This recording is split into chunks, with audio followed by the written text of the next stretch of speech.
dengan segala kekurangan saya tetap harus maju, bergerak, berjuang, berdakwah. Ada dua hal kenapa saya begitu semangat untuk berdakwah keluar. Ini ada dua hal yang dilupakan oleh banyak kiai, yang banyak dilupakan oleh para ustadz. Saya ingat dawuh kiai saya, para santri tidak cukup dengan pinter, tapi harus dibarengi dengan ilmu muasyarah, sosialisasi dengan masyarakat. Tidak bisa hanya dengan mengandalkan kepinteran, tapi tidak mau turun ke lapangan. Di desa itu masih banyak orang yang belum ngerti wudhu. Di desa itu masih banyak orang yang belum ngerti sholat. Di desa itu banyak orang yang belum ngerti hukum. Di desa itu masih banyak orang yang belum ngerti akhlak sehingga terjebak narkoba dan seterusnya.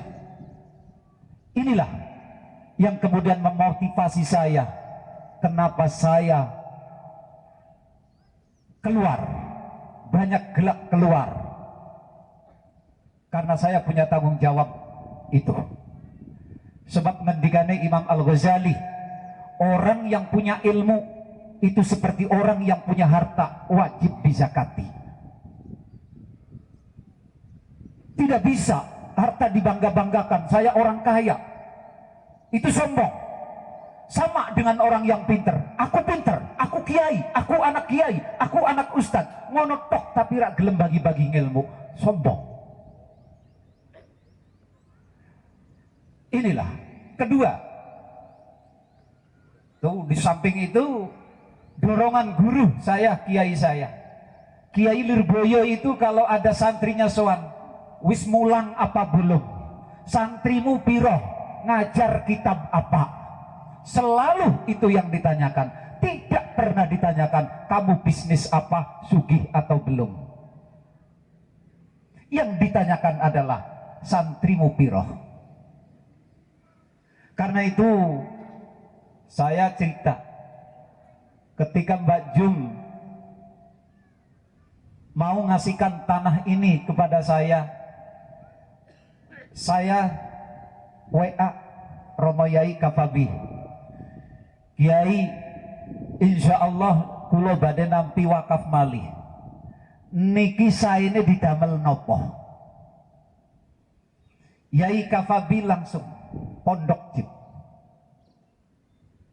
Kiai tapi kulo masih ngengkel, Kiai tapi kulo masih duwe tanggung jawab teng benda rak popo wis atuh iki jarake.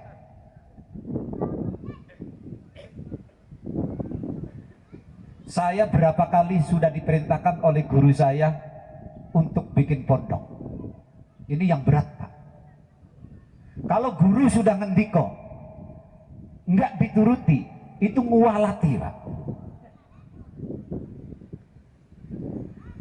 Ngualati mana? Ini yang saya bingung, Pak. Karena itu bismillah Kiai, ittibaan waktidaan, nderek daweh Kiai, nderek daweh guru, insya Allah manfaat barokah. Sebab pernah ada cerita, dulu ada seorang kiai yang alim soleh, wali, Pak. Karena wali itu satu ketika dia ditemui oleh seorang yang penampilannya lusuh, compang-camping. Orang ini, kiai ini cuek bebek, Pak. Lalu si orang yang compang-camping ini bilang, Fulan, kau tahu siapa aku? Saya tahu siapa aku. Aku Nabi Khidir. Kau tahu aku Nabi Khidir? Tidakkah kau minta doaku? Apa jawabnya sang kiai? Tidak perlu. Aku sudah cukup dengan doa guruku. Luar biasa. Lebih hebat doanya guru daripada doanya Nabi sekalipun. Karena oleh doanya Nabi tapi nggak dapat ridhonya guru, luar biasa madorotnya. Itu cerita yang luar biasa. Ini yang menginspirasi saya. Ya Allah, sampai doanya Nabi Khidir aja diduakan. penting yang pertama itu adalah doanya guru. Insya Allah Bapak Ibu sekalian, saya meletakkan batu pertama dengan panjenengan semua ini. Ridho guru saya ada, doa guru saya ada, ikhlas orang tua kita semuanya ada, dan doa panjenengan semua kami undang untuk berdoa bersama. Kenapa?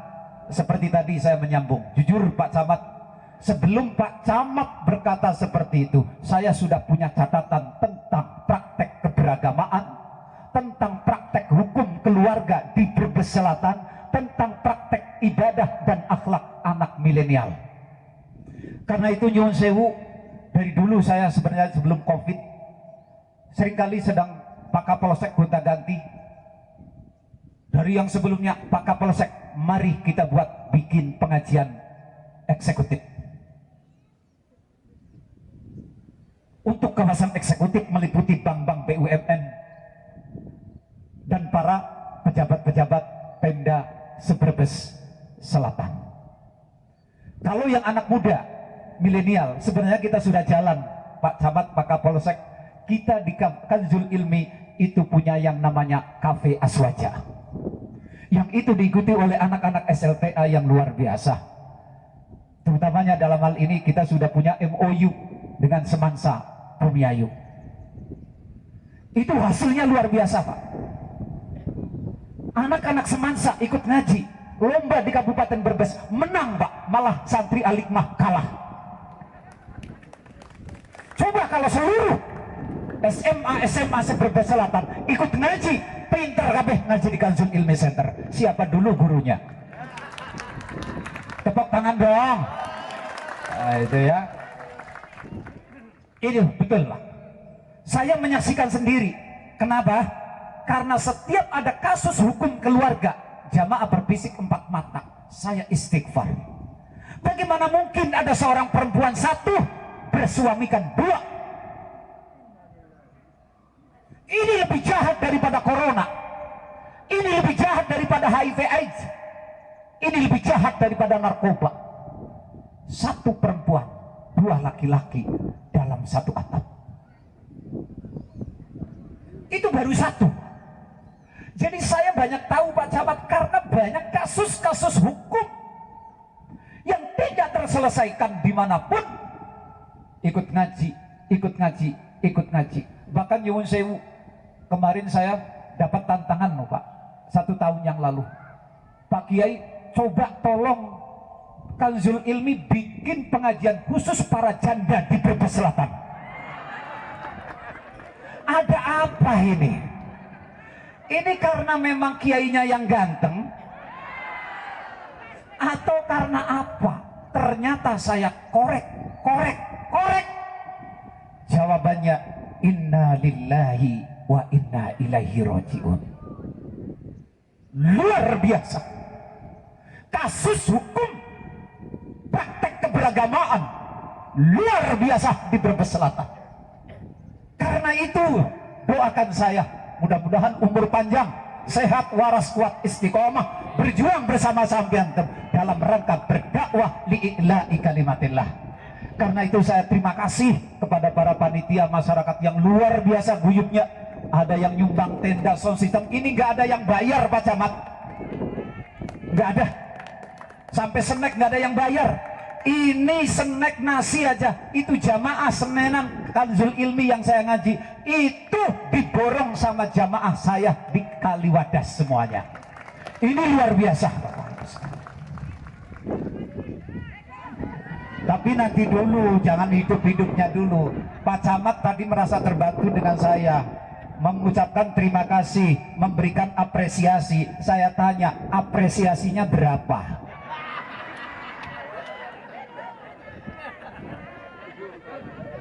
Nanti Pak Ketua tanya, apresiasinya berapa dan berupa apa?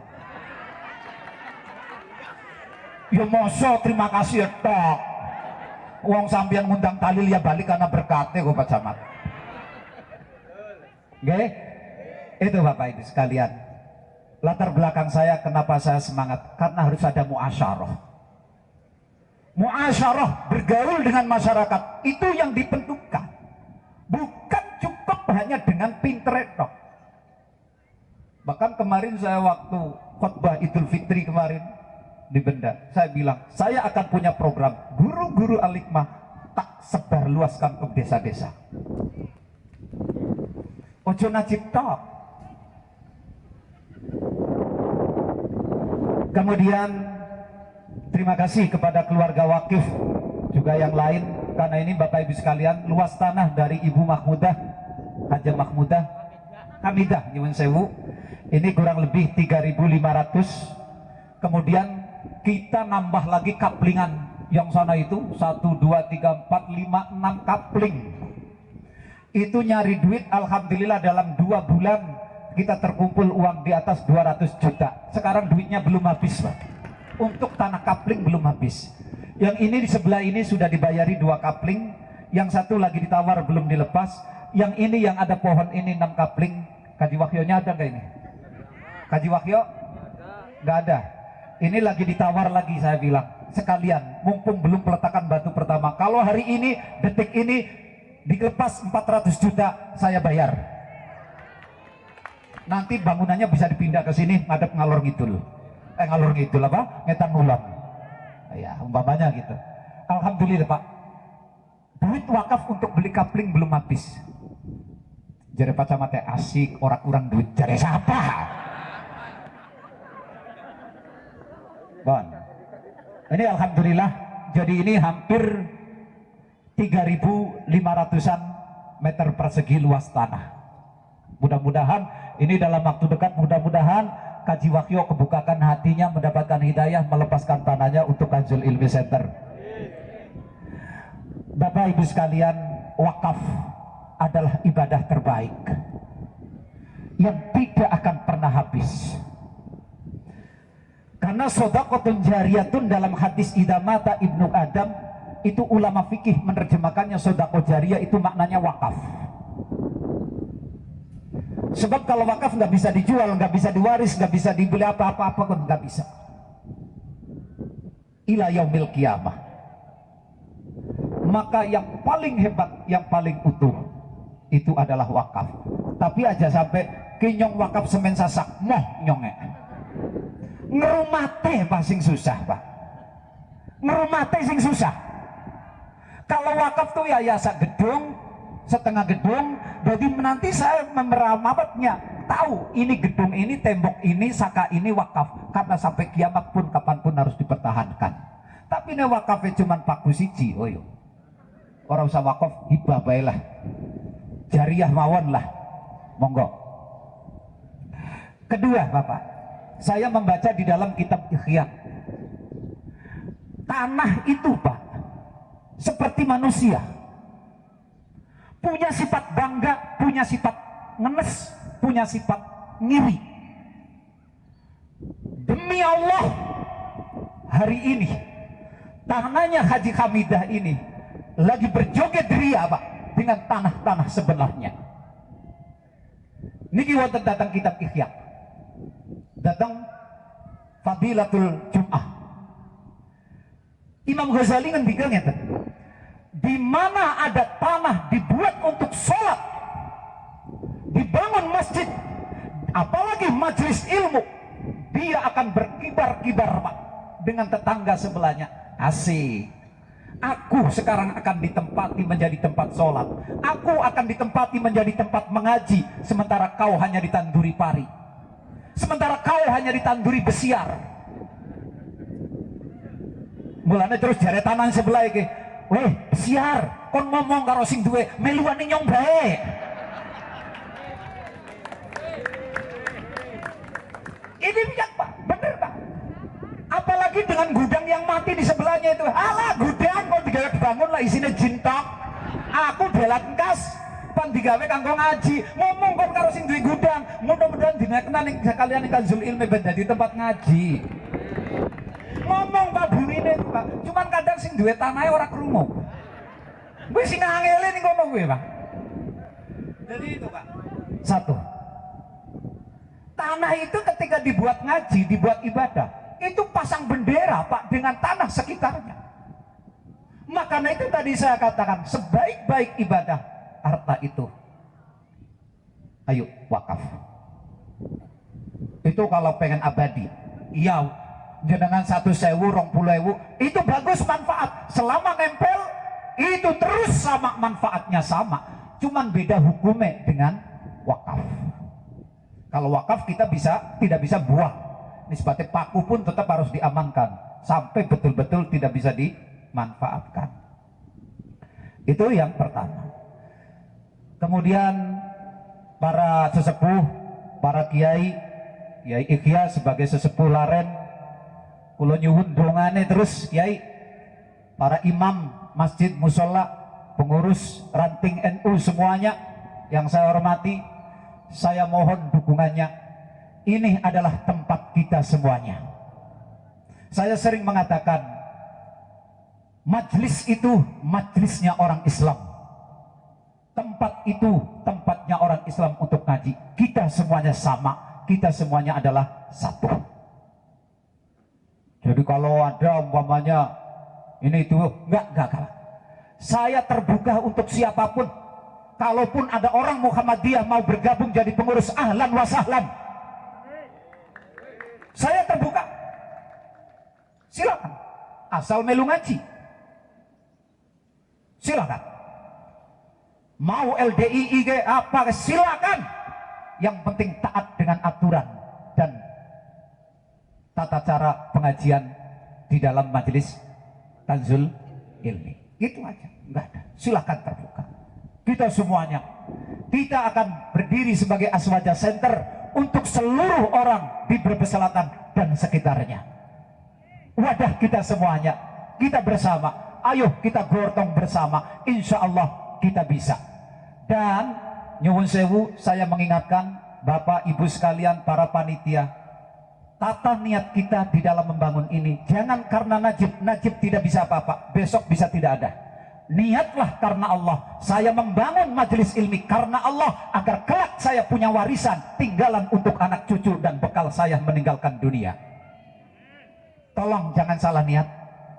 Bismillahirrahmanirrahim. Niat ingsun khidmah untuk Kanzul Ilmi karena Allah. Saya punyanya tenaga, saya berikan tenaganya untuk Kanzul Ilmi. Saya berikan pikiran saya untuk Kanzul Ilmi. Mudah-mudahan ini menjadi amal kita, jariah kita setelah kita tidak ada. Jangan karena Najib, jangan karena Najib, jangan karena Najib. Najib tidak bisa apa-apa, Najib tidak membalas apa-apa. Ini aja kita dikasih tenda, dikasih kursi, dikasih snack, dikasih jajanan. Ini saya udah nggak bisa balas, Pak. Hanya doa saya, jazakumullah ahsanal jaza. Karena itu saya cuman Pak satu yang setiap saya kali sampaikan dalam doa-doa saya, selalu saya mendoakan panjenengan semuanya. Ya Allah, panjangkanlah umur kawan-kawan kami yang berjuang bersama kami. Jauhkan mereka dari segala penyakit dan musibah.